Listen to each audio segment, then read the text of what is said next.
Good evening, everyone. Mike Palmer from the Know Your Rights Group and Success Coaching International here with another hard-hitting update for tonight. So this weekend we saw some of the most successful rallies and protests being conducted around the country, which was fantastic. Personally, I think they should be happening every single weekend until our government, our elected representatives, understand that we, the people, who, let's not forget, as the quick and Garran annotated Constitution says, we are the supreme, absolute, uncontrollable authority in this land. So until our elected representatives get that message and understand that we will not put up with this insanity any longer, okay? So really, enough's enough, okay? Now, here's some interesting things to think about. Most states have allowed significantly more mingling in one form or another with friends and family over the last week or 2 weeks, okay? Different states have brought in different numbers, but on the whole, around the country, there's been significantly more mingling than has been previously allowed over the last 2 months. Yet, where's this huge second wave, this huge spike in coronavirus, incidents that, they were predicting and saying would happen if we all started mixing and mingling together? It simply hasn't happened. I took my kids down to the park again this weekend, as I have done in past weekends. Now they're all open. They've been open for a week and everybody's there playing around with strangers, running around. So this week, apparently it's perfectly safe to do that, but God forbid you did it 2 weeks ago. I mean, who knows what might have happened. Okay, some states have been going to restaurants and, you've been allowed to go to restaurants for up to 10 or 20 people.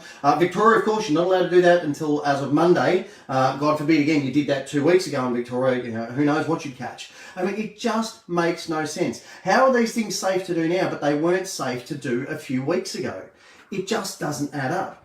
Okay, the other thing is there have been a number of different rallies and protests over the past few weekends. Now, where is the huge spike in coronavirus incidents that have happened because of all these protesters, mixing and mingling together over the last few weeks? I guarantee you, if there wasn't even a hint of these rallies or protests causing coronavirus or people catching it at one of these events, the media would have been all over it. But of course, it simply hasn't happened because it's all a load of absolute rubbish. Okay, let's not forget 90% of people who get this virus recover, yet the government has allowed us to shut down 90% of the country and cost 1 million people their jobs. Let's not forget about that. 1 million people have lost their jobs because of this. It's absolutely insane. And again, let's not forget that when this all started, okay, people were, who came in from high-risk countries, China, the USA, Italy, places like that, all they had to do was self-isolate for 2 weeks. We've been forced to self-isolate for, give or take 8 weeks now. Why? It just doesn't make any sense, okay? Now, this has all basically come about because of a glorified flu.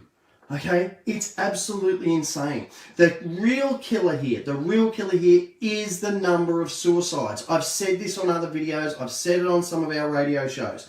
Okay? There has been a higher number of suicides in the past few months, okay, then there have been actual COVID-19 attributed deaths. And I say attributed because, as we know, most of the people that died supposedly from COVID-19 actually had other underlying health issues beforehand. Okay, the people who committed suicide didn't have issues beforehand, or the majority of them certainly didn't. Okay, they've done that because of this lockdown. Okay, so this lockdown, this continued lockdown and continued erosion of our rights, this continued insanity about social distancing has actually caused more deaths than it has saved. Now, if all the trolls that get onto our websites and onto our Facebook groups and onto our videos, that keep spouting all this rubbish about every life matters, how about we think about that seriously and genuinely start acting as if every life matters.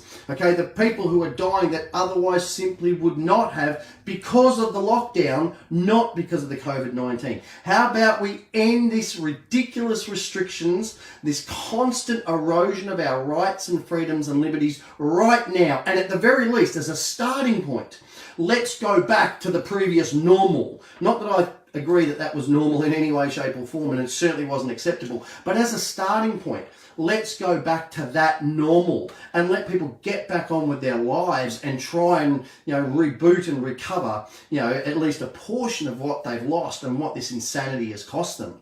And then once we've gone back to normal, how about we band together, now that people are finally starting to wake up, now that people are starting to understand these issues, how about we start creating a new normal? Okay, so here's a couple of points that you might want to consider. How about we start to end the fraud that's committed by the banks every single day? Most people haven't got a clue about it. How about what we do what they did in Iceland, and we unplug from the Federal Reserve System and end this insanity of debt slavery that we're all being subjected to? Okay, how about we get our politicians to abide by the founding law in this country, which of course is the Commonwealth Constitution? How about we get our elected representatives to swear an oath of allegiance to the true Queen, the Queen of the United Kingdom of Great Britain and Ireland, not this fictitious, unlawful Queen of Australia, whatever the hell that is? I guarantee you, just making those few small changes would immediately, and significantly positively impact the life of all Australians if we just made those few changes. Now, let's hold on to our hats for a moment. Let's imagine we go completely wild and crazy.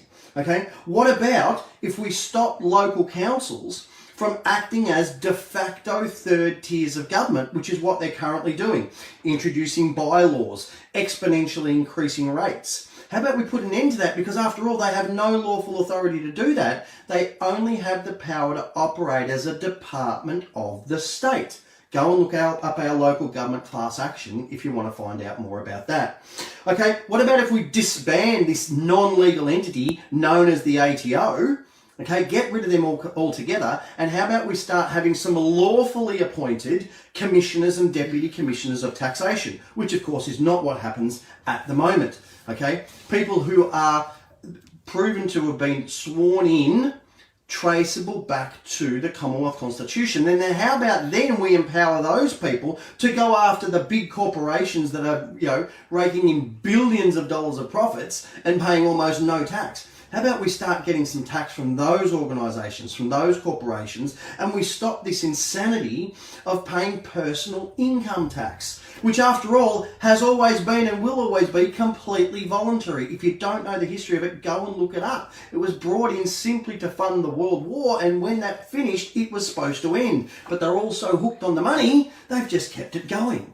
Okay, and let's not forget about the fact that the ATO can't even give you a written definition of income. All right, I mean, this is madness. These are the things we need to change. Maybe we could get the police to stop using flawed and faulty speed detection devices simply to extract money, from innocent motorists. Maybe we could get all state departments to admit that private registration, private registration is a one-off fee for life. Go and look it up. But what they do is they trick you into commercially registering in the all caps name and paying a fee every year. Okay, but here's the thing. Once your vehicle, your automobile, make sure you understand the difference between the terms, is first registered when it's first sold from a car yard, it's registered for life.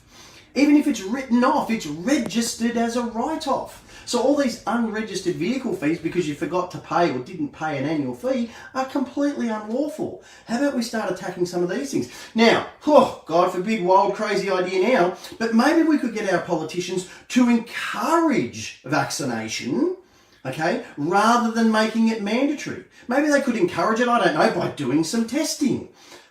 Some significant long-term testing and showing people that it's safe, and therefore using the facts and figures that they are relying on or want us to believe that they're relying on, and showing people how wonderful these vaccinations are and making people want to do it rather than forcing them to do it. And of course, if they still choose not to, allowing them that option. Same with 5G. How about you create this burning desire that people want 5G installed in their areas so badly because they think it's wonderful because you've shown them all the tests about how great it is and how safe it is, rather than forcing it on people. These are the changes that we need to make. Do you think these are slightly better ways for our government to be doing things than what they're doing at the moment?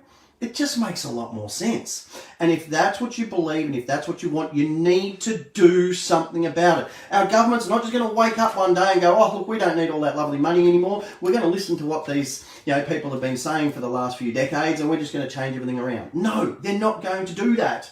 Okay, we need to force them to do that. We need to make them do that. We need to continue bombarding them with those my will letters.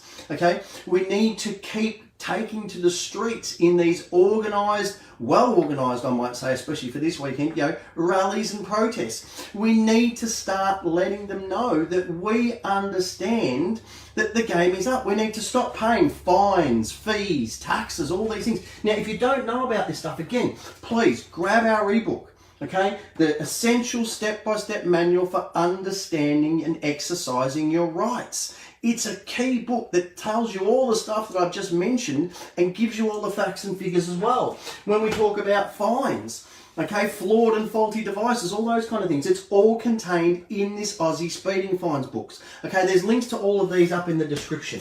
All right, and then finally, if you want to understand, the banking fraud and you want to know the true nature of the banking fraud, you want to get your head around that and you want to start taking action and doing something about it, again, grab that Bank Secrets Revealed book. It's all outlined in there. But whatever you do, we need to really start taking action. We need to get fired up and we need to collectively, this is the key, and this is why this past weekend with all of these rallies and protests being collectively staged around the whole country are so powerful. Okay, I mean, so many more things that we can do. Stop paying GST. Okay, goods and services tax. Yet the Commonwealth Constitution says taxation shall deal with one subject of taxation only. Obviously, goods and services is two subjects. Simple stuff that most people have got no clue about. Okay, but actions speak far louder than words, so we need to take action. So I'm going to finish off tonight by sharing some breaking news. Okay, we are super excited to tell you about our special international guest for Tuesday night show. Okay, so that's this Tuesday, 2nd of June, I believe it is. So please go to our website, knowyourrightsgroup.com.au/radio-show, and that's from 8 p.m. till 10 p.m, and that's Australian Eastern Standard Time. Now, we've had some huge, very special interviews lately. We had Nick Patterson on about a month ago. He was the guy, if you don't remember, that held off 22 police officers and a Department of Health and Human Services officer, kept them out of his gym, kept them off his property. We had Melissa Bruce, who's put some really great, really powerful petitions up online that's getting some real traction and some real numbers. We spoke to Renee, the lady from Sydney who had her child, yanked out of her arms by the overzealous police when all she was doing was walking up and down the street exercising her rights. She had the media camped outside her house for days and she refused to do an interview with any of them, but she spoke to us. Okay, and then of course we had Michael Sims on last week, who's the guy, the mastermind behind this coordinated rallies and protests from this past weekend, which is great. So we are super excited and super proud to announce that we have none other, than legendary anti-government legend, John McAfee, on our show next Tuesday. Now, a lot of you might know, John McAfee from McAfee Security. Back in the day with the security software, he's obviously sold out of all that, and he's gone on to be a huge anti-government campaigner. He's just into so much stuff. He's got a lot to say about Bitcoin and coronavirus and Bill Gates and all this stuff. If you haven't been following him, just jump online, do a Google search, jump onto his Twitter feed. This guy is certainly someone who knows his rights and is not afraid to stand up and exercise them, despite what the authorities are trying to do to him. So it is going to be, he's a very colourful character, so it's going to be a very entertaining and certainly very eye-opening interview on Tuesday night. So please make sure you spread the word around far and wide. Tuesday night, knowyourrightsgroup.com.au/radio-show, 8 p.m. till 10 p.m. Until then, have a great remainder of your weekend. We look forward to talking to you all on Tuesday night. Thank you.